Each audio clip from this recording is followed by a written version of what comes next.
Denise Coates, a name very few will have heard of.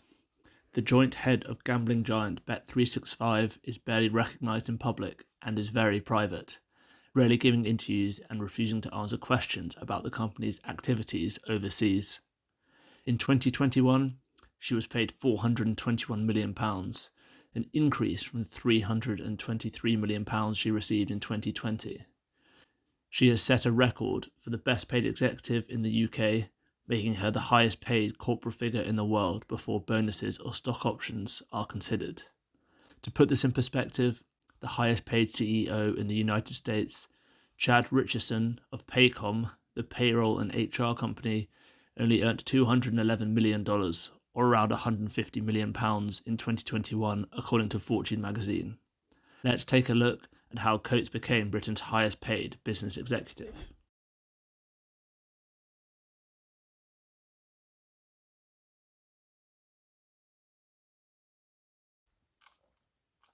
Denise Coates was born in 1967 to Peter Coates, a successful businessman who had built up a catering company, and his wife.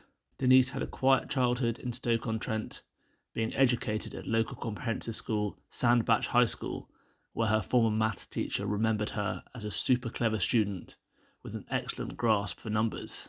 She later enrolled in a degree in econometrics at the University of Sheffield and graduated with a first-class degree. Coates later worked as a cashier at Provincial Racing, a betting company owned by her family during the summer. She later operated the business while her father focused on his main business of football stadium catering. Coates took a short break from betting, training to become an accountant in the family catering business, but she hated it, claiming the work was dry and boring. She was given the opportunity to take over the small chain of betting shops her father owned in the 1990s. She refurbished the shops and focused on improving their relationships with customers, which attracted more women to betting. She had an eye for innovation, recognizing the importance that the internet would have on betting. She first had the idea for internet betting in the late 1990s when she was working in an office above one of the company's shops in Staffordshire, northern England. At the age of only 33, she convinced her father to take out a loan of £15 million from RBS against their chain of betting shops to grow the new online betting business. It was a big risk, but the family believed they could make a success of it by investing in new software which would revolutionize the betting industry. Coates herself was convinced early on that gambling would work well on the internet, highlighting the private but accessible nature of the pastime, which allows access to a huge range of betting opportunities for customers. The internet gave the company an opportunity to be the best in the industry, something the family had not achieved as the major betting firms were still considerably larger, despite the family's early successes in betting shops.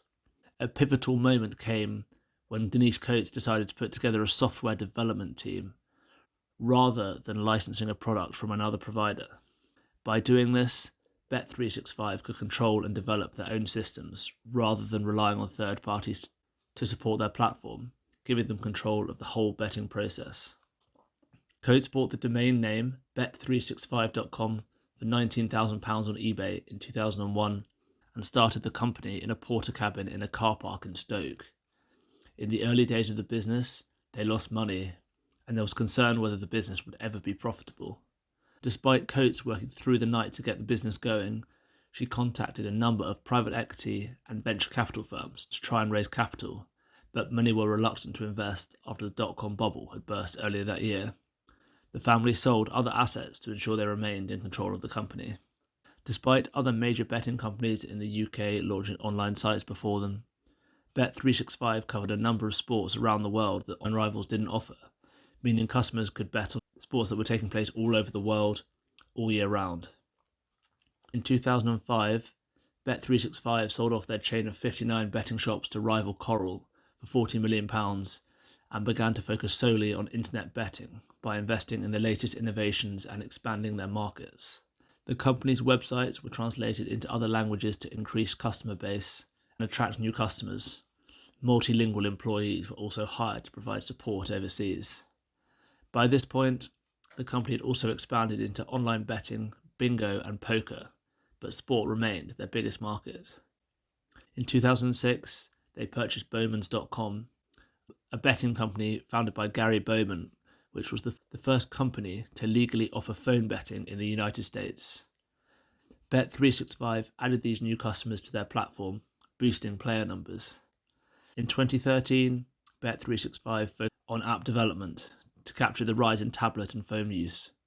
Yet again, they were ahead of their rivals, laying out navigation in a logical fashion and quick loading pages to improve the customer experience. The company has achieved double-digit revenue growth every year from 2006 to 2019. However, the pandemic saw revenues fall by 8% as higher staff costs and the disruption to the sporting calendar weighed on revenue and profit. Under Coates' leadership, Bet365 has avoided acquisitions and spent money on marketing to drive organic growth. The company has employed English actor Ray Winston to star in their adverts. Winston tells customers to get their phones and laptops out to gamble on live sporting events. The catchphrase, "Bet and play now," is synonymous with the brand's adverts. Bet and play is now the company's bread and butter and accounts for 75% of total profits. All those employed by the company have a strong work ethic, with many C-level executives working weekends to support the business. This might be surprising, but Saturdays are the busiest betting day, and with more staff working, problems can be solved quicker, improving the experience for customers. A betting insider has described Bet365 as the Amazon of betting due to its size and choice of bets available. They shut down the accounts of customers who pose too much risk and undercut rivals on prices, just like the e-commerce giant. The company also operates in a number of grey markets, pushing into unregulated areas like Asia, which rivals ignore. In 2014, customers in China placed bets on the Bet365 website, an area where betting is banned and offenders risk prison sentences.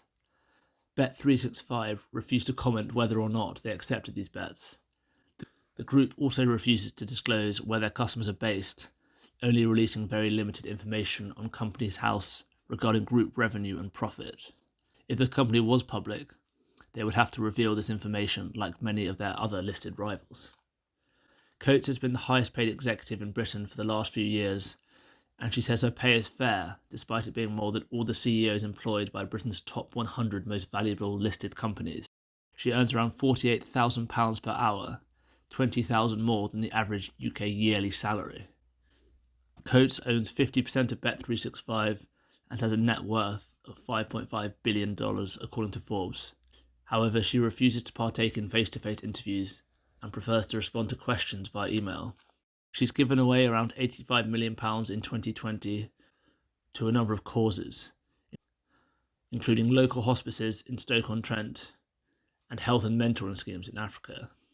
Bet365 is also the largest employer in Stoke, with over 4,000 staff, and is still based in the UK despite the large tax bills they incur.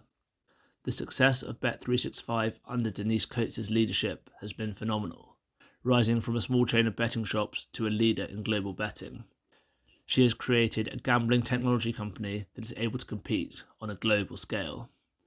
The gradual transition from brick-and-mortar betting to online betting over a 5-year period has shown patience, with Coates utilising in-house developers to control the betting systems and a relentless focus on customer experience.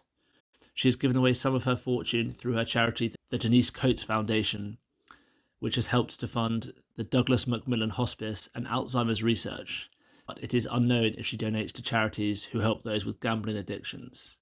She has been dubbed as the most successful woman in Britain, claiming £48 million in dividends alongside her £421 million salary. Thank you for watching this video. If you enjoyed it, please give us a like and comment on what video you'd like to see next.